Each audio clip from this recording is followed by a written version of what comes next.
नमस्कार, स्वागत है आप सभी का कार्बन एवं उसके यौगिक पार्ट 4 में।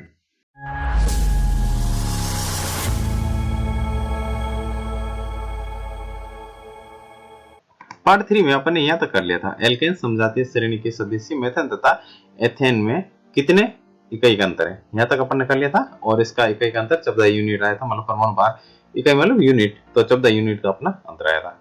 अब इसमें सेम टू सेम क्वेश्चन ये होमवर्क में दिया था, प्रश्न नंबर 3। अब इसमें देख लेते हैं वैसे तुम्हारा आंसर क्या आया, एक बार इसको मैच कर लेते हैं अगर सबने कर लिया है तो।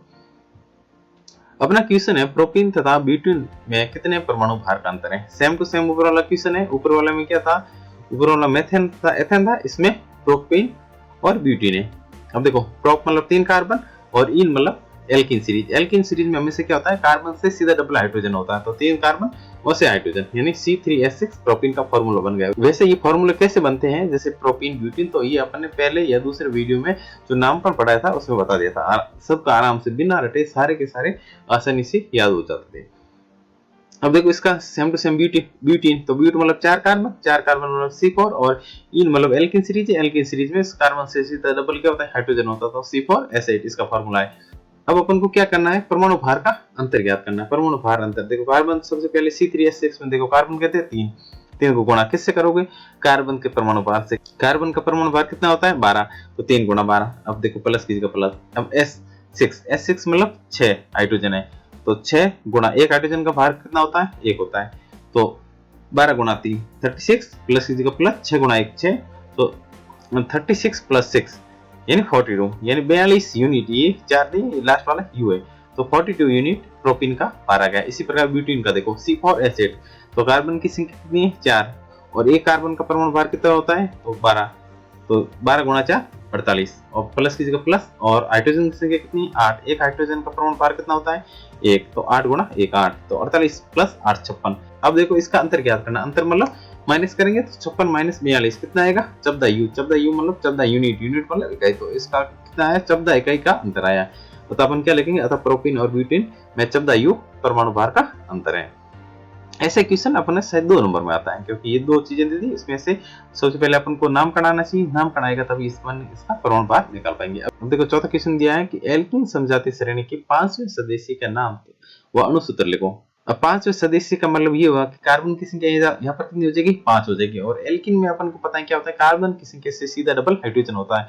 तो अब देखो 5 का डबल कितना होगा 10, तो कार्बन 5 तो हाइड्रोजन कितना हो जाएगा 10, तो अपन सूत्र क्या अणुसूत्र क्या बन जाएगा C5H10। और एल्किन है तो 5 को बोलते हैं पेंट, और एल्किन में पीछे अनुलग्न के रूप में क्या लगता है इन, तो नाम क्या हो जाएगा पेंटीन, और अणुसूत्र क्या हो जाएगा C5H10। बहुत ही आसान है। तो 5 में मतलब कार्बन की संख्या 5 और एल्किन सीरीज है तो कार्बन से सीधी डबल क्या होती है हाइड्रोजन, तो C5H10 अणुसूत्र हो गया। और 5 को अपन पेंट बोलते हैं, और एल्किन है तो पीछे अनुलग्न के रूप में इन लगता, नाम हो जाएगा पेंटीन। तो ये हो गया। इसके बाद में पढ़ते हैं एल्कोहल समजातीय श्रेणी। एल्कोहल को या एल्कोहल को एक बात है। अब देखो एल्कोहल समजातीय श्रेणी में क्या होता है, समजातीय श्रेणी अपन ने पढ़ी थी ऊपर, क्या होता था जिसमें क्या होता है समान इकाई अणु का अंतर होता था। जैसे मेथेनॉल, ये फॉर्मूले कैसे बनते हैं मेथेनॉल के, एथेनॉल के या प्रोपेनॉल के, ये अपन ने इसके नामकरण में देख लिए थे। अपन आपको क्या देख रहे हैं, समजातीय श्रेणी वो देख रहे हैं। तो सबसे पहले मेथेनॉल, मैथ का मतलब एक कार्बन, और एन मतलब एल्केन सीरीज, और ऑल का मतलब ये होता है कि आपका OH आपका अनुलग्न के रूप में पीछे लगेगा। तो मेथेनॉल का फॉर्मूला CH3OH, एथेनॉल का CH3CH2OH, और प्रोपेनॉल का CH3CH2CH2 और OH, क्योंकि कार्बन की संख्या प्रोप में 3, एथ में 2 और मैथ में 1। अब अपन देखा इसमें कितने का अंतर है, तो देखो ये CH3CH3, ये OH और बीच का अंतर कितना सिर्फ CH2 का। इसमें भी देखोगे तो CH3CH2 और OH सिर्फ CH2 का अंतर। तो इन दोनों में कितना अंतर है, तो इन दोनों में आया CH2 इकाई का अंतर दोनों में, तो ये CH2 इकाई का अंतर, तो ये अल्कोहल समजातीय श्रेणी। अब इसके बाद में देखते हैं क्वेश्चन नंबर 5, मेथेनॉल और एथेनॉल के परमाणु भार में अंतर ज्ञात करना। सेम टू सेम मेथड है। सबसे पहले इसमें क्या आपको फार्मूला लिखना आना चाहिए, ठीक है। तो मेथेनॉल का फार्मूला क्या होता है CH3OH, और एथेनॉल का फार्मूला क्या होता है CH3CH2OH, क्योंकि एथ मतलब 2 कार्बन और एल्कोहल ऑल मतलब एल्कोहल समूह है। तो मेथेनॉल इसका अणु सूत्र सबसे पहले ज्ञात करते हैं। तो सबसे पहले देखो कार्बन की संख्या कितनी है 1 है, तो 1 गुणा 12 प्लस की प्लस। अब देखो हाइड्रोजन की संख्या 3 और एक हाइड्रोजन का परमाणु भार कितना होता है? 1 होता है। प्लस की जगह प्लस, ऑक्सीजन की संख्या 1 और 1 ऑक्सीजन का परमाणु भार होता है 16। प्लस की जगह प्लस और हाइड्रोजन की संख्या दोबारा 1 और 1 का इसका परमाणु भार भी 1 ही होता है। तो अब तुम जोड़ोगे तो इसका आंसर होगा 32 यूनिट। इसी प्रकार एथेनॉल का निकालोगे तो इसका कार्बन की संख्या कितनी है? 1 + 1 2, तो 2 गुना और 1 कार्बन का परमाणु भार होता है 12, प्लस की जगह प्लस। अब हाइड्रोजन की संख्या गिन लो, 3 2 5 और 1 6, तो हाइड्रोजन की संख्या 6 और गुणा करेंगे किससे? जितना हाइड्रोजन का परमाणु भार होता है। हाइड्रोजन का परमाणु भार कितना होता है? 1 होता है। प्लस की जगह प्लस और ऑक्सीजन की संख्या इसमें कितनी? 1 है और 1 ऑक्सीजन का परमाणु भार होता है 16। तो जब इसको जोड़ोगे तो अंदर आएगा 46 यूनिट, अतः 46 - 32 यानी 14 यूनिट इकाई का अंतर है। किसमें? इसमें परमाणु भार का अंतर। अब इसके बाद में पढ़ते हैं एल्डिहाइड समजातीय श्रेणी। एल्डिहाइड मतलब कौन सा समूह? CSO समूह वाला। अब ये फॉर्मूला कैसे लिखते हैं तो ये नामकरण में बहुत ही बड़े रंग से बताया था। अब अपन यहाँ पर क्या पढ़े हैं? समजातीय श्रेणी। समजातीय श्रेणी पढ़ रहे हैं तो इसमें देखो इन दोनों में अंतर कितना आया? CH2 का, और इन दोनों में अंतर कितना आएगा? CH2 का, क्योंकि इसमें देखो एक तो H है और इसमें S से यहाँ पर क्या बना? CH3। तो अब एक है तो S निकालोगे इसमें CH2 ही बचेगा और CSO की जगह CSO और इसमें CH3 और CSO की जगह CSO और इसका अंतर कितना है? CH2। तो दोनों में समान अंतर है, CH2 इकाई का अंतर, और इसे ही अपन समजातीय श्रेणी कह रहे हैं। अब देखो इस पर एक आधारित क्वेश्चन कर लेते हैं। क्वेश्चन है मेथेनॉल और एथेनॉल के परमाणु भार में कितना अंतर है? तो अपन को क्या करना? इसके इकाई अंतर ज्ञात करना है, परमाणु भार का इकाई अंतर ज्ञात करना है। तो मेथेनॉल का फार्मूला क्या होता है? मेथेनॉल का फार्मूला होता है S और CSO, और एथेनॉल का फार्मूला होता है CH3 और CSO। अब सबसे पहले मेथेनॉल देख लेते हैं। तो हाइड्रोजन की संख्या कितनी है? 2 और 1 हाइड्रोजन का परमाणु भार होता है 1, प्लस की जगह प्लस। कार्बन की संख्या कितनी? इसमें 1 और 1 कार्बन का परमाणु भार होता है 12, प्लस की जगह प्लस। ऑक्सीजन की संख्या 1 और 1 का भार होता है 16। तो इसका जब आप योग करोगे तो 30 यूनिट आ जाएगा। इसी प्रकार एथेनॉल देखो, कार्बन की संख्या कितनी है? 2 को गुणा कर दो 12 से, क्योंकि एक कार्बन का परमाणु भार होता है 12, प्लस की जगह प्लस। हाइड्रोजन की संख्या कितनी? 4 और 1 हाइड्रोजन का परमाणु भार होता है 1, प्लस की जगह प्लस, और ऑक्सीजन की संख्या 1 है और 1 ऑक्सीजन परमाणु भार होता है 16। जब इसका योग करोगे तो आएगा 44 यूनिट, अर्थात 44 - 30 करोगे तो 14 यूनिट यानी 14 इकाई परमाणु भार का अंतर आएगा, और यही ज्ञात करना था। अब देखते हैं कार्बोक्सिलिक समजातीय श्रेणी। तो देखो सबसे पहले मेथेनोइक एसिड। मेथेनोइक का इसका फॉर्मूला क्या होता है? SCOOH, और फिर एथेनोइक का CH3COOH, और फिर प्रोपेनोइक का होता है CH3CH2COOH। अब इन दोनों में देखो तो इकाई का अंतर कितना आएगा? CH2 इकाई का अंतर आएगा, क्योंकि अपन क्या पढ़ रहे हैं? समजातीय मतलब समान इकाई का अंतर आना चाहिए, और वही आ रहा है। अब इसी पर भी आधारित एक क्वेश्चन कर लेते हैं। तो क्वेश्चन है एथेनोइक और प्रोपेनोइक अम्ल के परमाणु भार में कितना अंतर है वो देखना। तो एथेनोइक का फॉर्मूला क्या होता है? CH3COOH, ये फॉर्मूला था। इसी प्रकार प्रोपेनोइक का CH3CH2COOH, क्योंकि प्रोप मतलब 3 कार्बन और ओइक एसिड मतलब COOH, इसके अनुलग्न के रूप में लगाना है। ये अपने नामकरण में मतलब बहुत सही ढंग से बता देता है। अब देखो इसमें कार्बन की संख्या काउंट करोगे तो 2 है, 2 को गुणा किससे करोगे? 12 से, क्योंकि एक कार्बन का परमाणु भार कितना होता है? 12, प्लस की जगह प्लस। हाइड्रोजन की संख्या 4 है और एक हाइड्रोजन का परमाणु भार कितना होता है? 1, प्लस की जगह प्लस, और ऑक्सीजन की संख्या 2 है और एक ऑक्सीजन का परमाणु भार होता है 16। इसी प्रकार इस सब का सम करोगे तो आंसर आएगा 60 यूनिट।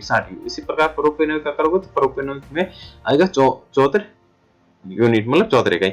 जब इसका अंतर निकालोगे तो आएगा 14 यूनिट मतलब 14 इकाई परमाणु भार का अंतर है इसमें एथेनोइक और प्रोपेनोइक अम्ल के। इसके बाद में अब पढ़ते हैं समवेय। सबसे पहले इसकी परिभाषा देखते हैं। वे यौगिक जिनके अणुसूत्र तो क्या होते हैं? समान होते हैं, लेकिन इसके गुण या रूप क्या होते हैं? भिन्न भिन्न होते हैं। इसको ही अपन क्या बोलते हैं? समवेय। इसका मतलब क्या है? अणुसूत्र तो समान रखना है, लेकिन इसका जो दिखने में है ना वो श्रृंखलाएं भिन्न भिन्न, इसी को अपन समवेय कहते हैं। अब समवेय तो हम पहले आते हैं संरचनात्मक समवेय। वे यौगिक जिन अणुसूत्र तो समान होते हैं, लेकिन इसकी संरचनाएं क्या है? भिन्न भिन्न होती है, उसे ही अपन संरचनात्मक समवेय कहते हैं। तो इस गुणधर्म को समवेयता कहते हैं। सबसे पहले अपन ब्यूटेन की बनाते हैं और इस पे समझते हैं। तो देखो ब्यूटेन का फॉर्मूला क्या होता है? ब्यूटेन का फॉर्मूला आता है C4H10। कैसे होता है? ब्यूट मतलब 4 कार्बन और ब्यूटेन 10 मतलब N इसके अनुलग्न में लग रहा है। N का मतलब क्या होता है? कार्बन की संख्या से डबल हाइड्रोजन प्लस 2 यानी C4H10 इसका अनुसूत्र हो गया। अब इसको कैसे लिखते हैं? CH3 CH2 CH2 और CH3। इसकी ये तो हो गई क्या? ब्यूटेन की सामान्य श्रृंखला। इसकी अपन एक श्रृंखला और बना सकते हैं, देखो, जिसको अपन आइसोब्यूटेन कहेंगे। लेकिन अणुसूत्र तो इसमें भी क्या होगा? इसमें भी C4H10 है। जैसे नॉर्मल ब्यूटेन बनाएंगे और आइसोब्यूटेन बनाएंगे, इसमें भी C4H10 ही रहेगा, लेकिन इसकी जो श्रृंखला बनेगी वो भिन्न बनेगी। ये देखो CH3 और बीच में CS लगा और वापस CH3, तो इसको अपन क्या बोल सकते हैं, जैसे नामकरण करते हैं कहां से करते हैं, राइट हैंड से करते हैं, 1 2 और 3 ये नामकरण कर दिया, लेकिन ये बीच में एक और लगा है, कौन सा, मेथेन का हो या मेथिल का हो, तो इसको कहां पर लगा, ये पहला कार्बन ये दूसरे कार्बन, तो दूसरे कार्बन मेथिल और 1 2 और ये सीधी श्रृंखला में 3 कार्बन, तो 2 मेथिल प्रोपेन का हो या आइसोब्यूटेन का हो, ये भी आइसोब्यूटेन नाम का नाम भी इंपॉर्टेंट है, एग्जाम में पूछ सकता है कि आइसोब्यूटेन की आप श्रृंखला बनाओ, तो श्रृंखला का हो या संरचना का हो, कैसे बनेगी, तो ऐसे बनेगी, देखो एक कार्बन बीच में CS और इस कार्बन से 3 CH3 बन जुड़े होंगे, इसे ही अपन क्या कहेंगे, आइसोब्यूटेन कहेंगे। तो देखो ब्यूटेन का जो फॉर्मूला है, मतलब उसका अणुसूत्र तो C4H10 दोनों में है, लेकिन इसकी संरचना कितनी बनी, 2 बनी भिन्न-भिन्न, तो अतः अपन ये लिखेंगे, अतः ब्यूटेन की 2 संरचनात्मक समवाय संभव है। तो एग्जाम में इस रूप में भी आ सकता है कि आइसोब्यूटेन की संरचना बनाओ, तो ऐसे बनानी, या फिर एग्जाम में दे सकता है कि ब्यूटेन की कितनी संरचनात्मक समवाय संभव है तथा उनको बना के दर्शाइए, तो आपको ये बनाना है, सबसे पहले नॉर्मल ब्यूटेन बना देना, फिर इसका एक दूसरी बनती है आइसोब्यूटेन, वो बना के बनानी है, और फिर नीचे लिख देना कि इस ब्यूटेन की 2 संरचनात्मक समवाय संभव है। अब ब्यूटेन के बाद में बढ़ते हैं पेंटेन पे। अब देखो मेथेन की तो एक बनती है इस प्रकार, एथेन की एक बनती है, और प्रोपेन की भी एक बनेगी, एक से ज्यादा संभव नहीं है, एक से ज्यादा संभव किसकी थी, ब्यूटेन की 2 थी, ब्यूटेन की बना दी। अब इसके बाद में पेंटेन की देख लेते हैं, पेंटेन यानी C5H12, इसकी संरचनात्मक समवाय देखते हैं। तो देखो पेंटेन का फॉर्मूला क्या है, C5H12, और सबसे पहले इसकी संरचना बनानी हमेशा कौन सी, नॉर्मल पेंटेन वाली, सीधी CH3 CH2 CH2 CH2 और CH3, मतलब 5 कार्बन को सीधे लिख दो और हर कार्बन की संयोजकता कितनी पूरी कर दो, 4 पूरी कर दो, वो करनी है। और उसके बाद में कौन सी बनाते हैं, आइसोपेंटेन, तो आइसोपेंटेन कैसे बनानी, ऐसे बनानी है, एक इस पे CS लेना और इस CS से 2 CH3 जोड़ना, फिर अगला CH2 और अगला CH3, तो ये होगी आइसोपेंटेन की। अब अपन ने यहाँ पर क्या किया है, इस कार्बन पर 2 CH3 बंद लगा दिए, लेकिन ऐसा भी कर सकते हैं, एक हाइड्रोजन और हटाओ और ये वाला CH3 ये हाइड्रोजन इसको दे दो और इसको CH3 बंद से जोड़ दो और ये वाला यहाँ पे ले आओ, तो ऐसी भी तो संभव हो सकती है ना। देखो बीच में कार्बन हो गए और इस कार्बन के 4 और CH3 बंद जोड़ रही है, हाइड्रोजन हो गए 3 6 9 और 12 पूरे, कार्बन भी कितने हो गए 5 पूरे, तो ये भी संरचना संभव, और इस संरचना को अपन कहेंगे न्यू पेंटेन। तो अब देखो पेंटेन की कितनी संरचना पॉसिबल होगी, एक तो न्यू पेंटेन वाली ये होगी, उससे ऊपर वाली आइसोपेंटेन वाली होगी, और इससे ऊपर एन मतलब नॉर्मल पेंटेन वाली होगी। अपन इस अतः अपन कह सकते हैं कि C5 पेंटेन यानी C5H12 की 3 संरचनात्मक समवाय संभव है। और कैसे बनानी, सबसे पहले नॉर्मल बनानी, उसके बाद आइसो बनानी, उसके बाद में न्यू बनानी, तो ये 3 बन जाएगी। अब इसके बाद में पढ़ते हैं कार्बनिक यौगिकों के रासायनिक गुणधर्म। देखो गुणधर्म हमेशा 2 प्रकार के होते हैं, एक भौतिक गुणधर्म, दूसरा रासायनिक गुणधर्म। तो अब अपन यहाँ पर पढ़ रहे हैं इसके रासायनिक गुणधर्म। कार्बनिक यौगिकों के दहन से प्रचुर मात्रा में ऊष्मा एवं प्रकाश मुक्त कर, तो इसमें ये लिखा है कि जैसे अपन कार्बनिक यौगिक होगा उसका दहन करेंगे, दहन हमेशा किसकी उपस्थिति में किया जाता है, याद रखना ऑक्सीजन की उपस्थिति में होता है। तो जैसे ही अपन कार्बनिक यौगिकों का दहन करेंगे तो अपन को एक तो ऊष्मा मिलेगी, दूसरा प्रकाश मिलेगा, किसमें, उत्पाद के रूप में। दूसरा है कार्बन ऑक्सीजन की उपस्थिति में दहन से ऊष्मा एवं प्रकाश के साथ CO2 भी दे सकता है। तो दहन हमेशा ऑक्सीजन की उपस्थिति में होगा, और कार्बनिक यौगिक मतलब जो कार्बन के साथ अन्य परमाणु से मिलकर बना तो इस यौगिक को अपन कार्बनिक यौगिक कहते हैं। तो एक तो उसमें मिलेगा प्रकाश मिलेगा और दूसरा CO2 भी मिलेगा। अब देखो इसकी अभिक्रिया देख लेते हैं, कार्बनिक यौगिकों के दहन की अभिक्रिया। पहला है कोयले का दहन। कोयले का दहन मतलब कार्बन, उस दहन मतलब ऑक्सीजन की उपस्थिति में होगी, तो C+O2, और उत्पाद के रूप में अपन को मिला CO2 प्लस प्रकाश प्लस ऊष्मा, तो C+O2, CO2 मिला ही मिला, इसके साथ में अपन को प्रकाश भी मिली और ऊष्मा मिली, मतलब CO2 मतलब ये कार्बन डाइऑक्साइड गैस, उसके साथ प्रकाश प्लस ऊष्मा, किसके दहन से, कोयले के दहन से। उसके बाद अपन करते हैं मेथेन का दहन। मेथेन मतलब मेथेन का फॉर्मूला कहते हैं CH4, और दहन हमेशा किसकी उपस्थिति में होता है, O2 मतलब ऑक्सीजन की उपस्थिति। अब 2 ऑक्सीजन का अणु इसलिए लिया है क्योंकि अपन को अभिक्रिया को संतुलित करनी है। अब देखो उत्पाद के रूप में क्या मिलेगा, तो अपन को पता है कि जैसे दहन करोगे तो एक तो CO2 यानी कार्बन डाइऑक्साइड मिल जाएगा, तो C+O2 CO2 मिल जाए। उसके बाद में यहाँ तो हाइड्रोजन बना, एक तो देखो S4 हाइड्रोजन बचा है और ऑक्सीजन बचा है, तो हाइड्रोजन और ऑक्सीजन मिलकर क्या बना लेते हैं, हमेशा जल का अणु बना लेते हैं, और ये प्रकाश और ऊष्मा मिलती है। अब जल का अणु है ना, वो जल वाष्प के रूप में निकलेगा, जैसे लकड़ी को जलाओगे तो उसमें जल वाष्प के रूप में होगा, जल का अणु अपन को मिलेगा। तो CO2 प्लस H2 प्लस प्रकाश प्लस ऊष्मा, किसमें, मेथेन के दहन से। और देन हमेशा ऑक्सीजन की उपस्थिति में करवानी। तो बहुत ही आसान है, इसमें रटना कुछ नहीं। कोयला का मतलब क्या है, तो कार्बन ले लेना, मेथेन का मतलब CH4 ले लेना, और एथेनॉल है तो एथेनॉल का फॉर्मूला आता ही देखो, एथ मतलब 2 कार्बन और ऑल मतलब अल्कोहल सीरीज है OS वाली, तो CH3 CH2 और OS, तो एथेनॉल आ गया। और देन मतलब किसकी उपस्थिति में करना, O2 यानी ऑक्सीजन की उपस्थिति में करवाना है। तो यहाँ पे O2, यहाँ पे O2 और यहाँ पे O2। तो अपन उत्पाद को अपन को पता है क्या मिलेगा, एक तो कार्बन डाइऑक्साइड CO2 मिलेगा, दूसरा जल का अणु मिल जाएगा, तीसरा प्रकाश और उष्मा, इसमें भी प्रकाश और उष्मा, जल का अणु और CO2, इसमें भी CO2 प्रकाश और उष्मा इसमें। अब इसके बाद में देखते हैं संतृप्त हाइड्रोकार्बन से सामान्यतः स्वस्थ ज्वाला निकलती है। ये इसके पॉइंट है जो याद करने वाले हैं। देखो हाइड्रोकार्बन 2 प्रकार के होते हैं, एक तो संतृप्त हाइड्रोकार्बन, दूसरा होता है असंतृप्त हाइड्रोकार्बन। संतृप्त हाइड्रोकार्बन में अपन पढ़ा था एल्केन, और असंतृप्त हाइड्रोकार्बन में अपन ने पढ़ा था एल्कीन और एल्काइन। तो संतृप्त हाइड्रोकार्बन जिसमें कार्बन कार्बन के मध्य सिंगल बंध होता था, वहीं असंतृप्त हाइड्रोकार्बन में कार्बन कार्बन के मध्य द्विबंध या त्रिबंध आते थे। तो संतृप्त हाइड्रोकार्बन में स्वस्थ ज्वाला मिलेगी, और असंतृप्त हाइड्रोकार्बन को अपन जलाएंगे तो अपन को काले धुएं के रूप में पीली ज्वाला मिलती है। तो ये 2 नोट वाले पॉइंट याद रखना है। दूसरा है ऑक्सीकरण। दहन करने पर कार्बनिक यौगिकों को सरलता से ऑक्सीकृत किया जा सकता है, इसे ही ऑक्सीकरण कहेंगे। फिर है एथेनॉल से एथेनोइक अम्ल की प्रक्रिया। तो क्या करना है, एथेनॉल है, एथेनॉल से अपन को एथेनोइक एसिड बनाना है। ये कैसे बनेगा, इसकी अभिक्रिया देखनी, ये इंपॉर्टेंट है, इंपॉर्टेंट मार्क कर लेना। ये एथेनॉल से एथेनोइक अम्ल की प्रक्रिया वाला जो ये अपनी समीकरण है ना, ये इंपॉर्टेंट। और जो ऊपर लिखा ना, वो समीकरण को परिभाषित किया कि ये समीकरण कैसे बनी, ये वाली चीजें इसके ऊपर हो।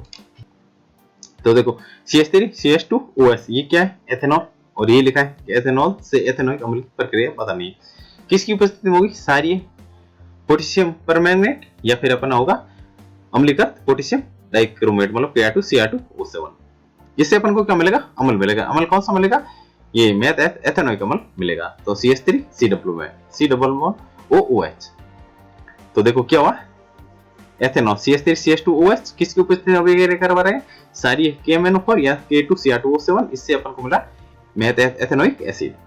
तो ये अभिक्रिया है, और इस अभिक्रिया जो है वही अपन इस शब्दों में लिखेगी कि सारी पोटेशियम परमैंगनेट अथवा अम्लीकृत पोटेशियम डाइक्रोमेट जो अल्कोहल है, अल्कोहल जैसे मेथेनॉल, तो इसमें जो अनुलग्न के रूप में कौन सा सीरीज लग रहा है, ऑल इन अल्कोहल ही लग रहा है। इसको अपन तो ये किस में ऑक्सीकृत कर रहा है, तो ये अल्कोहल को अम्ल मतलब कार्बोक्सिलिक अम्ल में ऑक्सीकृत कर रहे हैं। अब इसके बाद में पढ़ते हैं ऑक्सीकारक। कुछ पदार्थों में अन्य पदार्थों को ऑक्सीजन देने की क्षमता होती है, जिसे ऑक्सीकारक कहते हैं। जैसे कुछ पदार्थ कौन से, देख लो, ये KMnO4 और K2Cr2O7। ये यहाँ पर देखो, यहाँ पर ऑक्सीजन की संख्या कितनी है, 1। जैसे इनके साथ अभिक्रिया करवाई तो यहाँ पर ऑक्सीजन की उत्पाद में संख्या कितनी होगी, 2 ही। यही परिभाषा मिलेगी, और इसको ही अपन ऑक्सीकारक कहेंगे कि कुछ पदार्थों में अन्य पदार्थों को ऑक्सीजन देने की क्षमता होती है, मतलब वो ऑक्सीजन उसमें ऐड कर देते हैं, उत्पाद जो बनता है उसमें, तो जिसे अपन ऑक्सीकारक कहते हैं। जैसे उदाहरण लिया है पोटेशियम परमैंगनेट, इसका फॉर्मूला होता है KMnO4, दूसरा है पोटेशियम डाइक्रोमेट K2Cr2O7। अब इसके बाद में पढ़ते हैं संकलन अभिक्रिया। तो देखो क्या लिखा है, पैलेडियम अथवा निकेल जैसे उत्प्रेरकों की उपस्थिति में असंतृप्त हाइड्रोकार्बन। अब देखो असंतृप्त हाइड्रोकार्बन कौन सी होती है, जिसमें कार्बन कार्बन के मध्य द्विबंध या त्रिबंध पाया जाता है, मतलब एल्किन और एल्काइन। अब असंतृप्त हाइड्रोकार्बन में हाइड्रोजन जोड़कर संतृप्त हाइड्रोकार्बन बनाते हैं, जिसे संकलन अभिक्रिया कहते हैं। तो यही संकलन अभिक्रिया का मतलब सीधे शब्दों में, ये सरल शब्दों में कहने का मतलब ये है कि सबसे पहले असंतृप्त हाइड्रोकार्बन होगा जिसमें द्विबंध या त्रिबंध होगा, उसके साथ में अपन क्या करेंगे, हाइड्रोजन जोड़ देंगे, तो किस में कन्वर्ट हो जाएगा, सिंगल बंध यानी एक बंध में, मतलब संतृप्त हाइड्रोकार्बन में। और इस अभिक्रिया को अपन संकलन अभिक्रिया कहते हैं। अब देखो इसकी समीकरण देख लेते हैं। तो देखो ये कार्बन कार्बन के मध्य कितने हैं, द्विबंध है, और द्विबंध और त्रिबंध वाले सारे के सारे अपन क्या कहलाएंगे, असंतृप्त हाइड्रोकार्बन कहलाएंगे। अब ये अभिक्रिया निकल या पैलेडियम की उपस्थिति में करवा रहे हैं, और इसमें H2 यानी हाइड्रोजन जोड़ रहे हैं। तो एक हाइड्रोजन इस कार्बन के साथ जोड़ दिया और एक हाइड्रोजन इस कार्बन के साथ जोड़ दिया, तो ये क्या होगा, बंध इसके बीच वाला समाप्त हो गया। तो अब ये इसमें कार्बन कार्बन के मध्य कितने बंध है, सिंगल बंध है, और सिंगल जब भी कार्बन कार्बन के मध्य सिंगल बंध होता है उसे अपन संतृप्त हाइड्रोकार्बन कहते हैं, और यहाँ पर कार्बन कार्बन के मध्य द्विबंध है तो उसे अपन असंतृप्त हाइड्रोकार्बन कहते हैं। तो यही परिभाषा थी, और ये इसका उदाहरण है। उदाहरण समझ लो, परिभाषा अपने आप याद हो जाएगी क्या, कि यहाँ पर असंतृप्त हाइड्रोकार्बन है, और निकल या पैलेडियम की उपस्थिति में जब इसकी अभिक्रिया करवाएंगे तो यहाँ पर क्या होता है, हाइड्रोजन जुड़ता है और वो संतृप्त हाइड्रोकार्बन में कन्वर्ट हो जाती है, और इस अभिक्रिया को अपन संकलन अभिक्रिया कहते हैं। उपरोक्त अभिक्रिया को हाइड्रोजनीकरण अभिक्रिया भी कहा जाता है। तो अगर एग्जाम में पूछ लिया जाए हाइड्रोजनीकरण अभिक्रिया क्या है, इसका उदाहरण दो, तो भी यही सारी चीजें करनी है। या फिर एग्जाम में पूछ लिया जाए कि संकलन अभिक्रिया किसे कहते हैं तथा इसका उदाहरण देकर समझाइए, तो अभी यही करना है, ये लिखना है तथा इसका उदाहरण मतलब इस समीकरण लिखनी है। और अगर पूछे हाइड्रोजनीकरण क्या है, दोनों एक ही चीज है, संकलन अभिक्रिया का है या फिर हाइड्रोजनीकरण का है, दोनों एक बात। अब देखो संकलन अभिक्रिया का उपयोग कहाँ किया जाएगा, संकलन अभिक्रिया का उपयोग लिखा है। तो निकेल उत्प्रेरक का उपयोग करके साधन क्या हुआ, वनस्पति तेलों क्या हाइड्रोजनीकरण में इस अभिक्रिया का उपयोग हुआ पहला। दूसरा, वनस्पति तेलों में लंबी असंतृप्त कार्बन श्रृंखला होती है। तीसरा, वनस्पति तेलों को क्या मानेंगे, हेल्दी मानेंगे, मतलब स्वास्थ्यवर्धक माना जाता है। और जब ये स्वास्थ्यवर्धक होते हैं इसलिए भोजन पकाने में भी असंतृप्त वसा वाले तेलों का ही उपयोग करना चाहिए।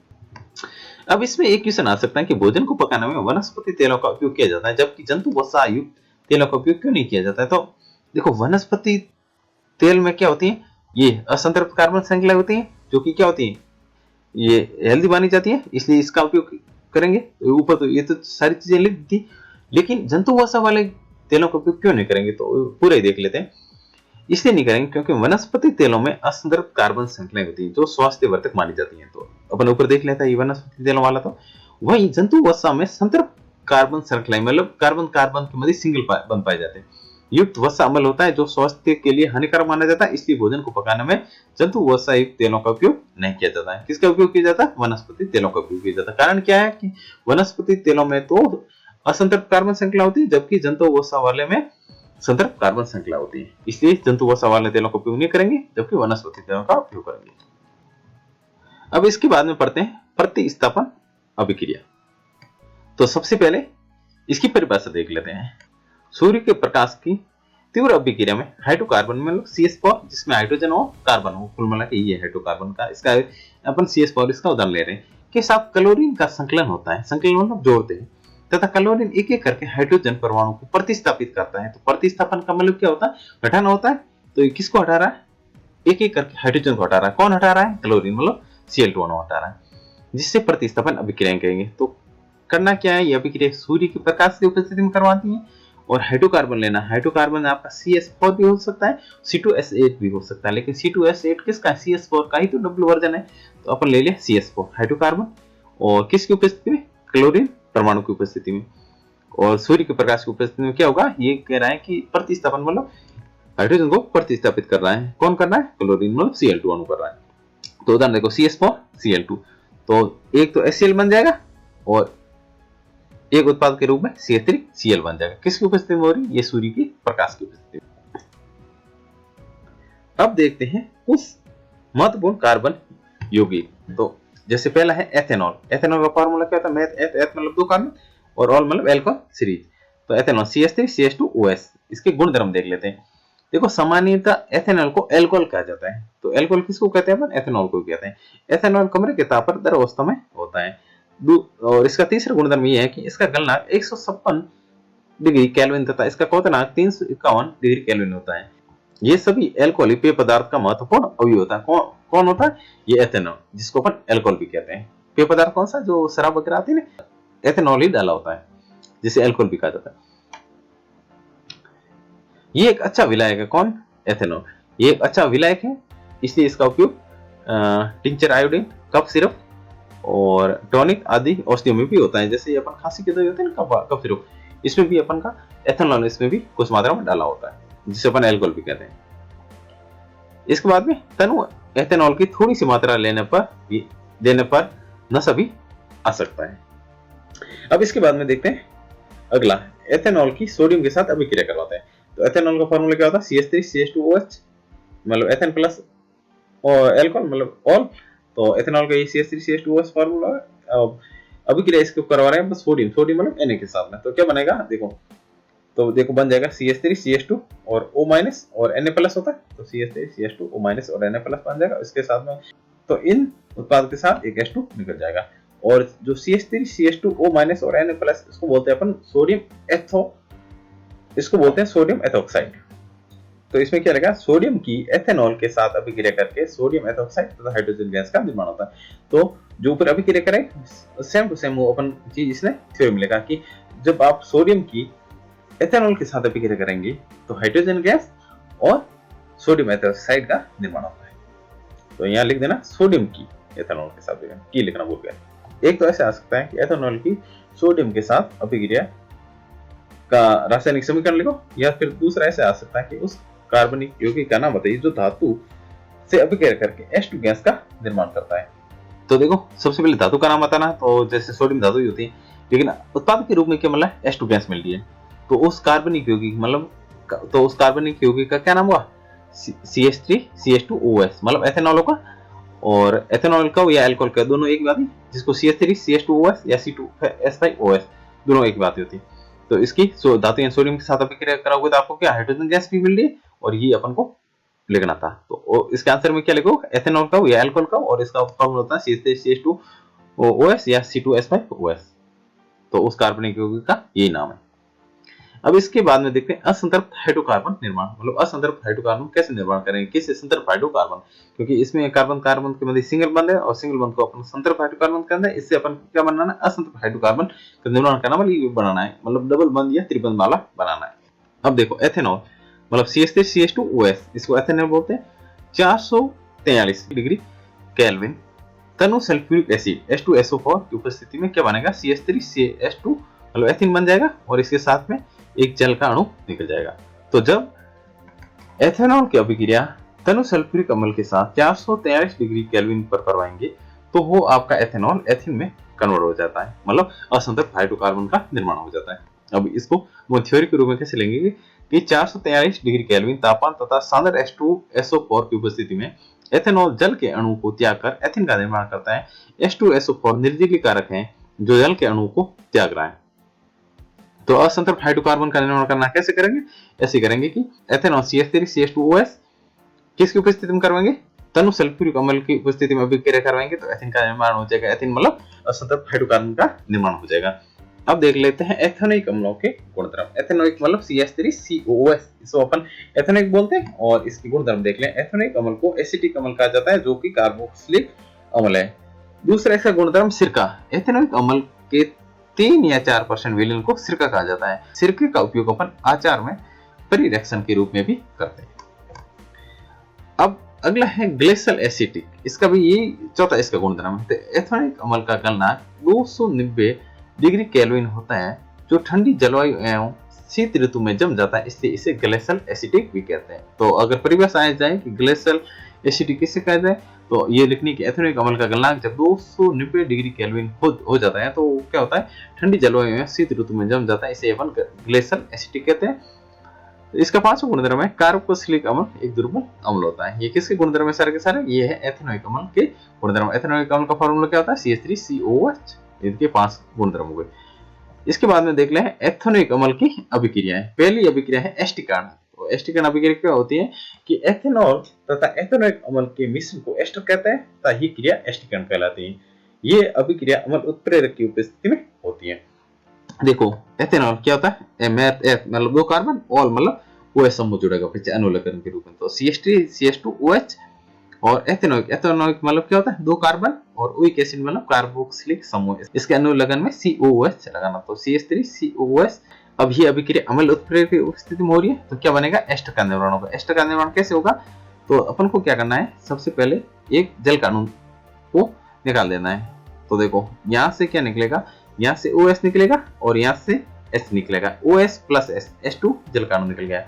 अब पीछे क्या बचा, पीछे बता देखो CH3 C+O, यहाँ से ये बच गया तो CH3 C+O, और यहाँ से क्या लिखोगे, एक तो O बच गया और CH2 और CH3 बच गया, तो O CH2 और CH3।